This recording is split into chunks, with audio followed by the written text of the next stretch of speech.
angels.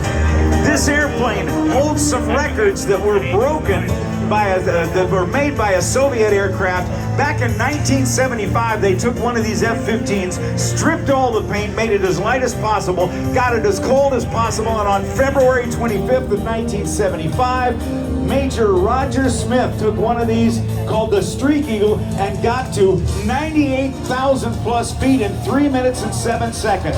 All because of this incredible power from the engines, these two Pratt & Whitney F100 turbofan engines that give these things 14,000 pounds of thrust each and twice the speed of sound.